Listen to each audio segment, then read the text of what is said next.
শত্রু মানেই কি বাইরে থাকা কেউ? না বন্ধু, শত্রু সবসময় বাইরে থাকে না। একবার ভেবে দেখো, জীবনে সবচেয়ে বেশি আঘাত কে দিয়েছে? যে বাইরের শত্রু না, যে তোমার ঘরের লোক। সে হতে পারে আত্মীয়, বন্ধু বা এমন কেউ একসময় যাকে জীবনের অবিচ্ছেদ্য অংশ মনে করেছিলে।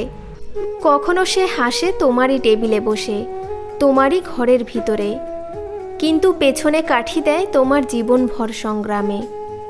বড় ক্ষতি করে সে, যে মুখে নয় মনে খোঁচা দেয়। তুমি ভাবো সে তোমার পাশে আছে, কিন্তু সে তোমার প্রতিটি ব্যর্থতায় আনন্দ খোঁজে। এই মানুষগুলোই হলো ঘরের শত্রু। বাইরের শত্রুকে তুমি দেখতে পাও, তার বিরুদ্ধে লড়াই করতে পারো। বাইরে থেকে শত্রু এলে তুমি প্রস্তুত থাকতে পারো, কিন্তু ঘরের শত্রু, সে তো হাসতে হাসতে তোমার মন বিষিয়ে দেয়। আর ঘরের শত্রু যখন আঘাত করে, তখন মন, মান, সাহস সব কাঁপে। সে তোমার আত্মবিশ্বাস কেটে ফেলে ধীরে ধীরে, যাতে তুমি বুঝতেই না পারো কখন তুমি নিজের মূল্যবোধ হারিয়ে ফেলেছ। এবং এখানেই শুরু হয় ধ্বংসের গল্প। তবে বন্ধু, থামো, ধ্বংসের নয়, পুনর্জন্মের গল্প শুরু করি আজ থেকেই। কারণ আমি আজ তোমাকে বলবো সেই 3টি কাজ, যা করলে তুমি হাসতে হাসতে প্রতিটি ঘরের শত্রুকে পরাজিত করতে পারবে। পয়েন্ট 1, সত্য চিনে নাও। জীবনের সবচেয়ে বড় দুর্ভাগ্য হলো আমরা যাকে বিশ্বাস করি সেই অনেক সময় আমাদের সবচেয়ে বড় বিপদ তৈরি করে। কিন্তু ভাগ্যের খেলা নয় এটা, এটা একেবারে চোখ খুলে দেওয়ার সুযোগ। যে মুখে হাসে সবসময় সে তোমার নয়। সত্য জানতে পারা সবচেয়ে বড় সুরক্ষা। ঘরের শত্রু চুপচাপ তোমার আত্মবিশ্বাসে আগুন ধরিয়ে দেয়। তার কৌশল তোমাকে ছোট করে দেখানো, তোমার চিন্তা নিয়ে হাসা, আর তোমার আত্মবিশ্বাস ভেঙে দেওয়া। প্রথম কাজ, সত্য চিনে নাও। তোমাকে যা করতে হবে, পর্যবেক্ষণ শেখো। মানুষ কি বলে সেটা নয়, কখন বলে, কেমনভাবে বলে সেটা দেখো। যারা তোমার স্বপ্ন নিয়ে ঠাট্টা করে, তারা বন্ধুর ভেতর লুকানো শত্রু। নিজের গোপন কথাগুলো কাউকে বলো না। আজকের বন্ধুই কাল তোমার দুর্বলতা ব্যবহার করবে। মানুষকে চিনতে হলে সময় নয়, পরিস্থিতিও লাগে। যখন তুমি দুর্বল, তখন যে তোমার পাশ থেকে সরে যায়, সেই মানুষ আসলে কখনোই বন্ধু ছিল না। কিভাবে চিনবে ঘরের শত্রুকে? সে তোমার সফলতায় হাসে না, কটাক্ষ করে, বলে তুমি কি পারবে? এটা এক ধরনের বিষ, যা আত্মবিশ্বাস খেয়ে ফেলে। সে তোমার ভালো কাজকেও তুচ্ছ করে, যেন তুমি যতই করো কখনোই যথেষ্ট না। সে তোমার স্বপ্নের বিরুদ্ধে যুক্তি দেখায়, বলে বড় স্বপ্ন দেখলে কি হবে, বাস্তবতা দেখো। বাস্তবতার কথা বলে তোমার সম্ভাবনাকে গলা টিপে মারতে চায়। একটাই উপায়, মানুষকে কথায় নয়, তার কাজের মাধ্যমে বিচার করো।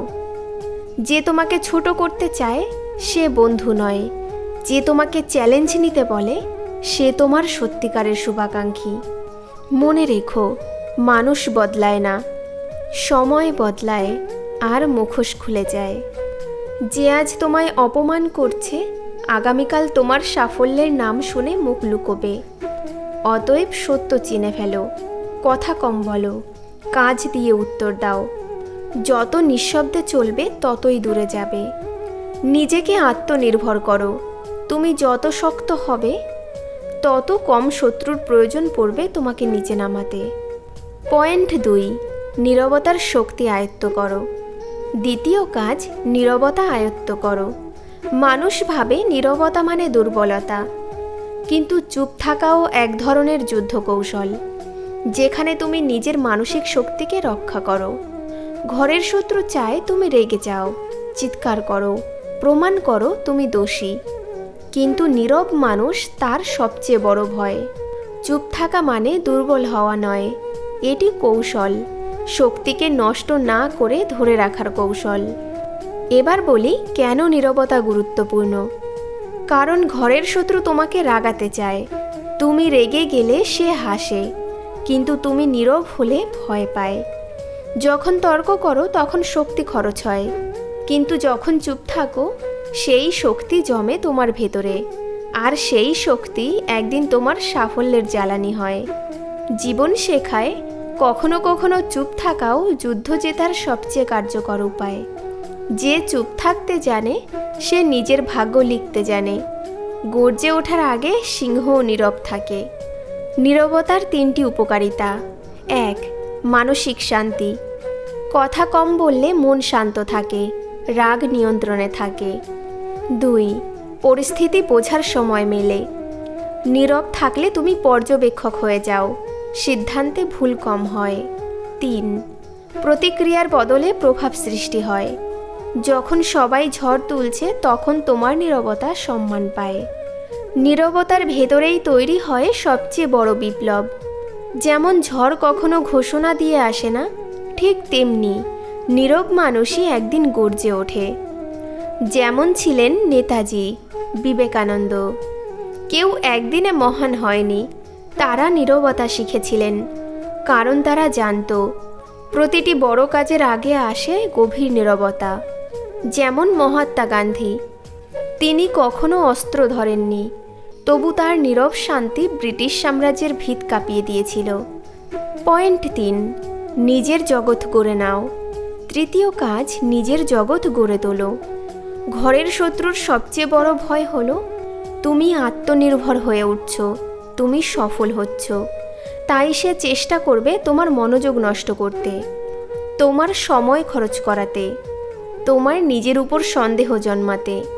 ঘরের শত্রুর সবচেয়ে বড় ভয় তুমি এগিয়ে যাচ্ছ, তুমি সফল হচ্ছ, তাই সে চেষ্টা করবে তোমায় পিছিয়ে রাখতে।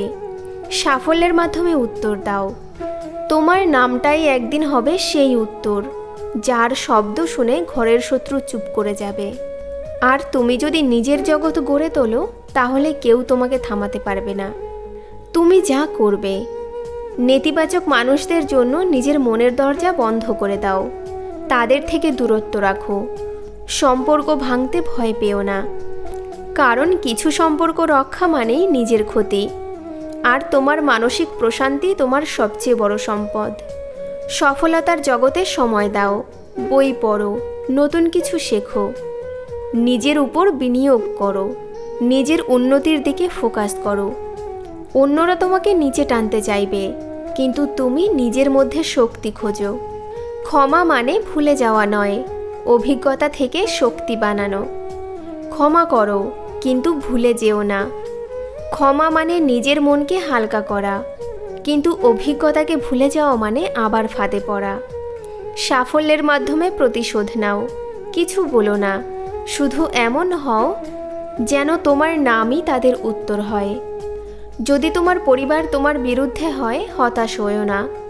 যখন ঘরের মানুষ তোমায় সন্দেহ করবে তখন তাদের নয়, নিজের বিশ্বাসকে ধরো।